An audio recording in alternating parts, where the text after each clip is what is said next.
हम micro economics के पहले टॉपिक इंट्रोडक्शन पर बात कर रहे हैं। इंट्रोडक्शन में हम इन 5 टॉपिक्स पर बात करेंगे। पहले और दूसरे टॉपिक्स पर बात हो चुकी है। इस वीडियो में तीसरे टॉपिक पर बात होगी।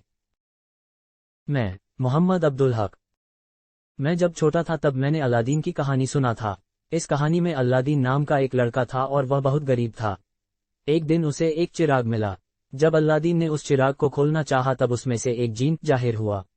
पहले तो अलादीन डर गया, लेकिन जिन ने कहा कि घबराए मत मेरे आका, मैं आपका गुलाम हूँ, बोलिए क्या चाहिए। अलादीन ने कहा, मुझे खाना चाहिए।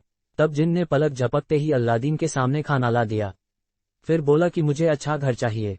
तब जिन ने पलक झपकते ही उसके सामने निहायत ही एक खूबसूरत घर ला दिया। इस तरह से अलादीन को जब जब किसी चीज की जरूरत पड़ती, जिन उसे फौरन ही ला देता था। इस तरह से जब जब मुझे किसी चीज की जरूरत होती थी, मसलन अगर मुझे खिलौने से खेलने या आइसक्रीम खाने का मन करता था, तब मेरे अब्बू कुछ देर के बाद मेरे लिए ये चीजें ला देते थे। मुझे लगा कि मेरे अब्बू के पास अलादीन के जैसा ही कोई जिन है। मेरे अब्बू जिन के पास जाते और मेरी जरूरत के सामान उनसे मांगकर मुझे दे देते थे। एक दिन जब मैं अपने बड़े भाई को बिस्किट खाते देखा तब मैंने अम्मी से बिस्किट की तलब की। तब मेरे अम्मी ने 10 रुपए का एक कागज का टुकड़ा मुझे दिया और कहा कि जाओ दुकान से बिस्किट ले लेना। मैंने सोचा कि अरे ये क्या, मैंने बिस्किट मांगा था और मेरी अम्मी एक कागज का टुकड़ा दे रही है। मुझे लगा कि शायद अब जिन खाने या और कोई चीज का सामान के बजाय लोगों को अब ये कागज का टुकड़ा दे रही है।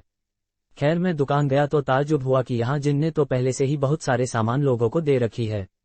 मैंने जब कागज का ये टुकड़ा उस दुकानदार को दिया तो फौरन ही उन्होंने मुझे एक बिस्किट दे दिया।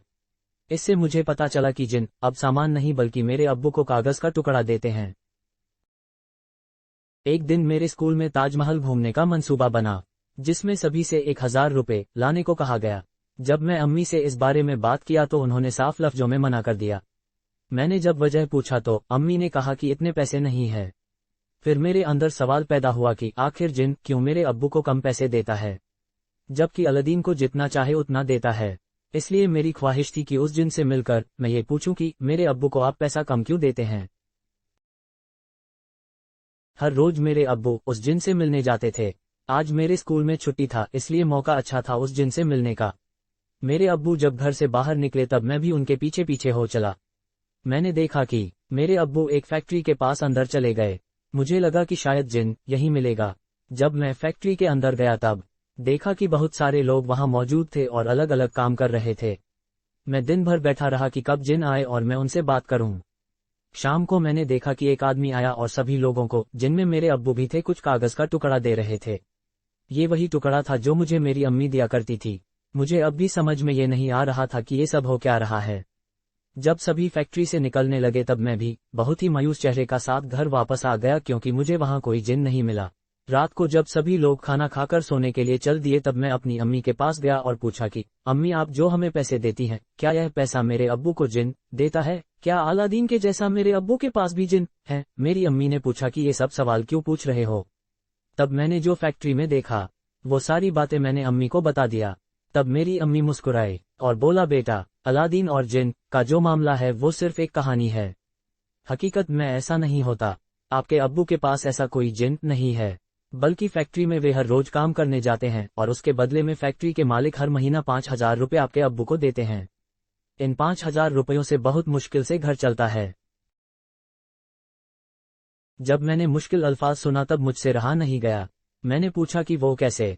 तब मेरी अम्मी ने बताया कि बेटा, इन 5000 रुपयों में से खाने पीने में करीब 3000 रुपये खर्च हो जाते हैं, जबकि आपकी पढ़ाई में 500 रुपये खर्च हो जाते हैं। बाकी 1500 रुपये बचा कर रखता हूं ताकि किसी मुसीबत की घड़ी में काम आए।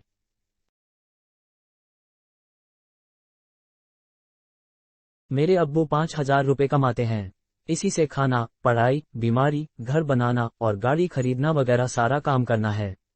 लेकिन इन 5000 से ये सारी जरूरतें एक साथ पूरी नहीं हो सकता। इसलिए मेरे अब्बू इन जरूरतों को चुनता है कि पहले कौन काम करना है और बाद में कौन काम करना है। इस तरह से मेरे अब्बू के सामने चुनने की समस्या हमेशा रहता है। अब चूंकि ये चुनने की समस्या खासकर पैसे की कमी की वजह से होता है, इसलिए इसे इकोनॉमिक प्रॉब्लम कहा जाता है।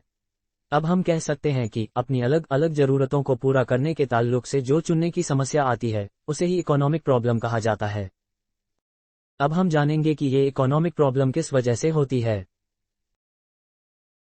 सबसे पहली वजह है कि हम इंसानों की ख्वाहिश या ज़रूरतें अनलिमिटेड है।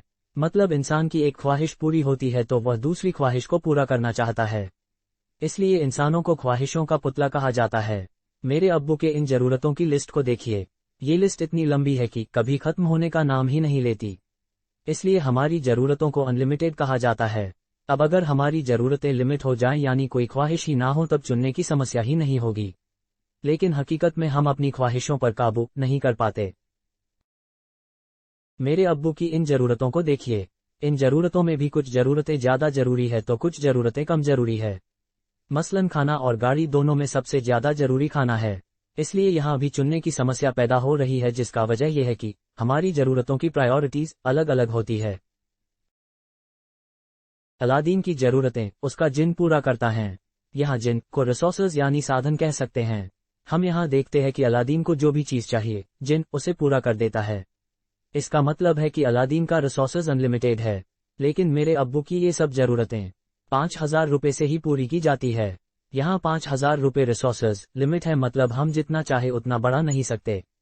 इस तरह इकोनॉमिक प्रॉब्लम पैदा होने की सबसे खास वजह हमारी साधन का लिमिट होना है। साधन के बारे में एक और बात खास यह है कि हम साधनों को अलग अलग तरीकों से इस्तेमाल कर सकते हैं। जैसे मेरे अब्बू को जो 5,000 मिलते हैं उससे हम खाना का इंतजाम कर सकते हैं या उससे घर बनाने में इस्तेमाल कर सकते हैं।